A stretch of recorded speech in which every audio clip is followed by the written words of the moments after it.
બ્રહ્મ સંબંધ મંત્ર એટલે કે નિવેદન મંત્રનું અનુસંધાન કરવાની આજ્ઞા સ્વયં શ્રી મહાપ્રભુજી વલ્લભાચાર્યજીએ નવરત્ન સ્તોત્રમાં કરેલ છે. નિવેદનમ તુ સ્મર્તવ્યમ સર્વથા તાદશય જને. મહાપ્રભુજી વલ્લભાચાર્યજીએ આ નવરત્ન સ્તોત્રમાં જે આજ્ઞા કરી છે એમાં આ બ્રહ્મ સંબંધનો જે મંત્ર છે એનું અનુસંધાન એ વૈષ્ણવ સાથે કરવાની આજ્ઞા કરી છે. જેવી રીતે શિક્ષાપત્રમાં શ્રી હરિરાયજીએ પણ શ્રી ગોકુલનાથજીની કૃપા પ્રેરણાથી સત્સંગ વલ્લભીય વૈષ્ણવથી કરવાનો કહ્યો છે. વલ્લભકુલ બાળકોથી સત્સંગ નથી કહ્યો.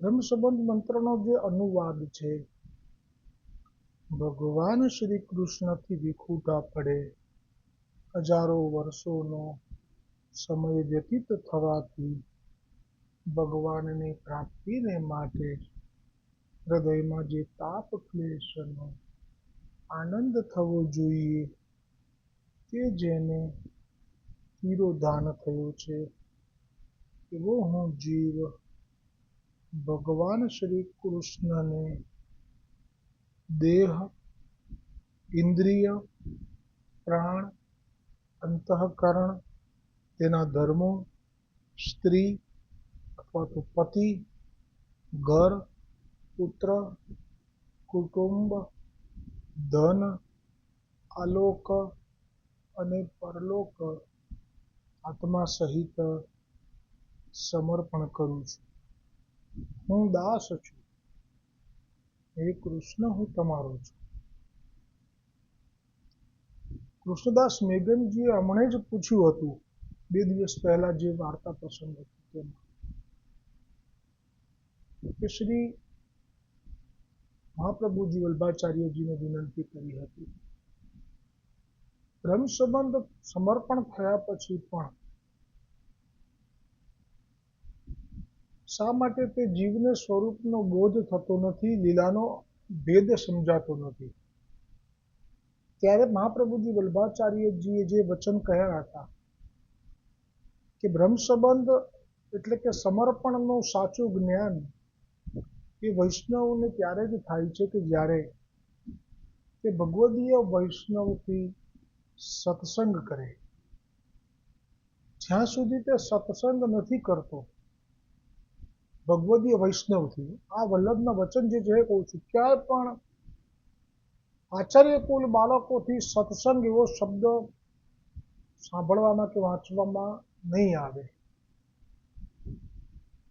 એટલે કહ્યું કે જ્યાં સુધી ભગવદીય વૈષ્ણવથી સમર્પણ કરેલો જીવ સમર્પણનો ભાવ સમજવા માટે તે વૈષ્ણવનો સત્સંગ કરતો નથી, તેથી તેમને સ્વરૂપ બોધ અને લીલાનો ભાવ સમજી શકાતો નથી. એટલે આ હું જે કહું છું એમાં હું એવો દાવો નથી કરતો કે હું સત્સંગ કરાવી રહ્યો છું.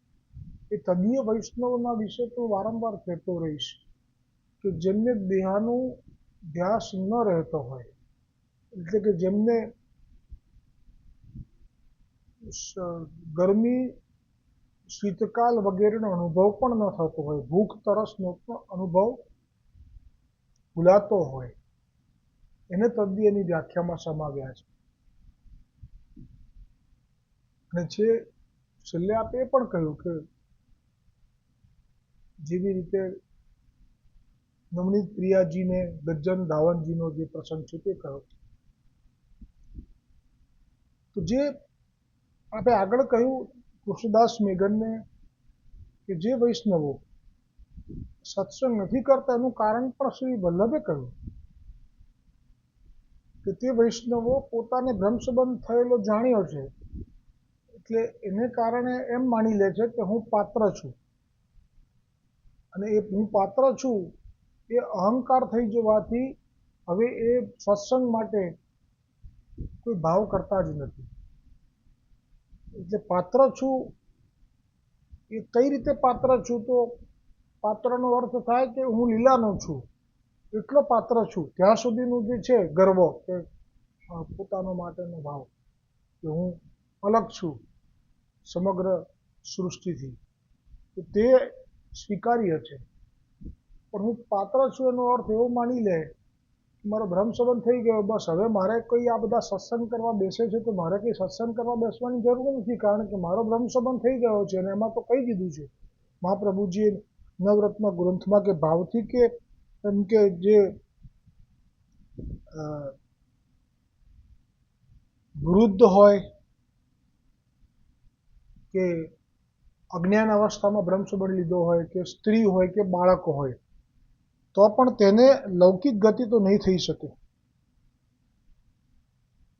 ચિંતા કાપી ન કાર્ય નિવેદિતાત્મભી કદા ઇતિ ભગવાન અપી પુષ્ટિસ્તો ન કરીષ્યમ લૌકિકી ગતિમાં. ને આગળ કહ્યું જે 5મા શ્લોકમાં, 4થા શ્લોકમાં કે અજ્ઞાન દથવા જ્ઞાનાત કૃતામાત્મ નિવેદનમ ये કૃષ્ણ પ્રાવોષિદસા કા પરિદેવના. એટલે કે જ્ઞાન કે અજ્ઞાન અવસ્થામાં પણ જો ભ્રમ સંબંધ થયો છે તો પણ તેની લૌકિક ગતિ નહીં થાય. તો એ જે ભાવ છે એને જ પાત્ર ગણી લેવું, તો એ પાત્ર દૈવી જીવ છે એટલું તો પ્રમાણ થઈ ગયું. એટલે જે આપણે વલ્લભે જ સ્વયં નવરત્નમાં કહ્યું છે. પરંતુ જે સ્વરૂપ જ્ઞાન છે અને પ્રભુની લીલાનો ભેદ, આ બેને જો પામવું હોય તો પછી મહાપ્રભુજીની આજ્ઞા છે જે પૃથ્વીદાસ મેઘનજીના વાર્તા પ્રસંગમાં આવી તે. તો પછી તેમણે ભગવદીયથી વૈષ્ણવથી સત્સંગ કરવો જોઈએ, પણ તે નથી કરતા, એટલે તેમને આ અનુભવ નથી થઈ શકતો. તો સત્સંગનો મહિમા પુષ્ટિ માર્ગમાં એ પણ વૈષ્ણવથી, ભગવદીય વૈષ્ણવથી એ વારંવાર આવ્યો છે. આ બ્રહ્મ સંબંધ મંત્ર એનું અનુસંધાન એટલે બસ આ જ કે જે મંત્ર છે એ બધાએ સાથે મળી અને એનું એક જણ બોલે, બીજા બધા સાંભળે, પછી તેનો અનુવાદ અને એ અનુવાદનો ભાવ સમજે. જેવી રીતે આજે સર્વોત્તમ સ્તોત્રમાં જે નામ આવ્યું સ્ત્રી ક્ષુદ્રનો પણ ઉદ્ધાર કરનારા, એવા મહાપ્રભુજીનું નામ જે આવ્યું, તો એ જે સત્સંગ છે એ સત્સંગ જ જીવને પોતાના સ્વરૂપનો અનુભવ કરાવવા માટે હિંમત આપે અને વિશ્વાસ આપે, અને એને એટલો બધો આત્મવિશ્વાસ વધી જાય કે ના, જરૂરથી મને હવે મારા જે સ્વામી છે એ તો વ્રજના શ્રી કૃષ્ણ સ્વયં છે. એ નામ છે સ્ત્રી ક્ષુદ્રા દ્યુદ્ધતિક્ષમ, એ નામમાં આવ્યું કે જે લાજ શરમ સંકોચ જે આપણા સનાતન ધર્મમાં અને એ પણ દેવી દેવતાઓ માટે એ સ્વીકાર્ય છે અને એ કરવું જ જોઈએ. ત્યાં લાજ શરમ જરૂર હોવી જોઈએ. દેવતાઓ અથવા તો અંશ અવતાર જેમ કે નારાયણ, નર નારાયણના નારાયણ છે, ભગવાન રામ પ્રત્યેનો ભાવ, કોઈ સ્ત્રીને એમ થાય કે આ મને પતિ તરીકે મળી જાય તો એ મર્યાદા થઈ જાય છે. જેમ રામજીની મર્યાદા છે એમ ભક્તિની પણ મર્યાદા છે. આ વાત છે. તો જે સત્સંગ છે એ આપણને આપણા જે પ્રભુ છે કે જેમને સાથે લીલામાં આપણો અંગીકાર પહેલા થઈ ચૂકેલો છે, એ પ્રભુ કેવા છે, તો એ જે છે એ એટલા માટે તો ભગવદીય વૈષ્ણવથી અથવા તો પુષ્ટિ માર્ગીય વૈષ્ણવથી સત્સંગ કરવાની આજ્ઞા છે.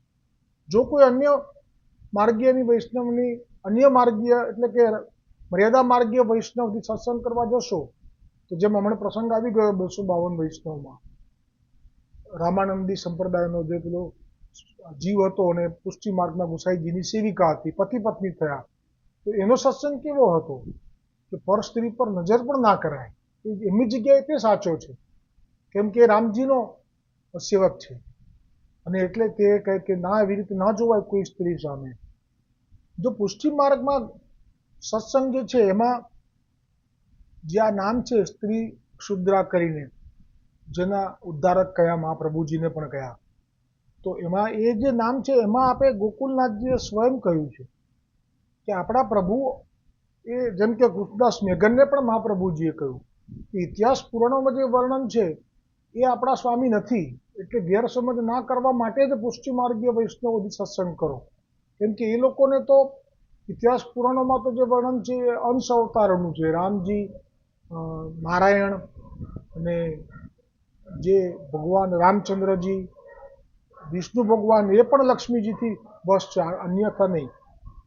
તો આ જે સ્થિતિ છે એ સ્થિતિમાં ગોકુલનાથજીએ જે સત્સંગ કરાવ્યો આપણને ભગવદીઓને કે તમે આ સત્સંગ બધા વૈષ્ણવોને કરાવજો, કે જેથી એ લોકોને આપણા પ્રભુનું સ્વરૂપનો અનુભવ થવો જોઈએ. અને એ સ્વરૂપ જે છે, જે વૈષ્ણવોને સાથે સત્સંગ કરવા માટે ભગવદીય વૈષ્ણવને માટે આ પ્રગટ કર્યું છે, એ સ્વરૂપ આ છે કે ભાવાત્મક પૂર્ણ પુરુષોત્તમ જે છે રસાત્મક, એ કેવા છે તો કે શ્રી પૂર્ણ પુરુષોત્તમ રસાત્મક, ભાવાત્મક, સ્વરૂપાત્મક, પરમ રસિક, શિરોમણી વ્રજમાં પ્રગટ થયેલા છે. એટલે વ્રજ ભાષામાં જ લઈ લો.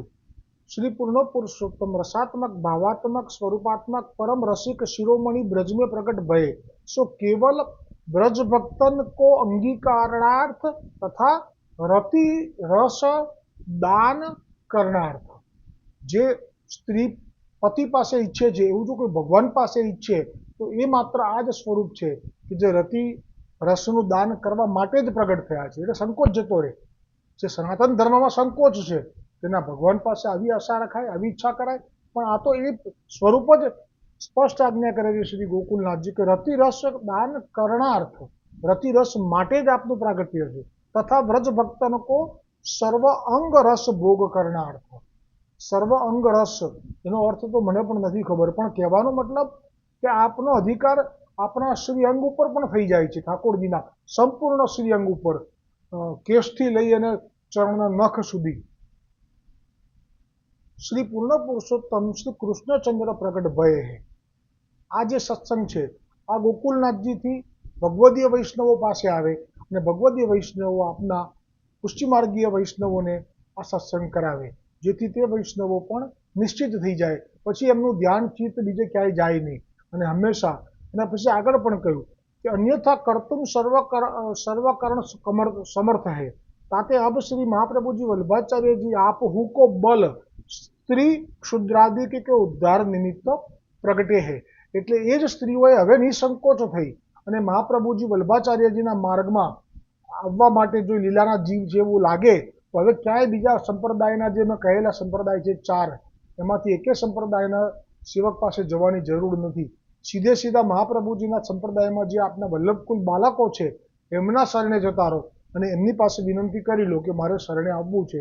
તો પછી એમાં એક જ દિવસનું નામ સંભળાવે છે, ઉપવાસ કરાવે છે, બીજે દિવસે અથવા તો આજ્ઞા પ્રમાણે 11 ઉપવાસ કરાવે છે, 12ના દિવસે બ્રહ્મ સંબંધ મંત્ર એ પણ આપનો પોતાનો નહીં, ગોવર્ધનનાથનો પ્રગટ કરેલો, મહાપ્રભુજીને સમર્પિત કરેલો, મહાપ્રભુજીથી પ્રાપ્ત કરેલો પરંપરામાં એ આપને સંભળાવવામાં આવે છે. અને પછી આ જે અધિકાર છે શ્રી કૃષ્ણથી રતિરસનો અને સર્વ અંગનો રસનો એ પ્રાપ્ત થઈ જાય છે.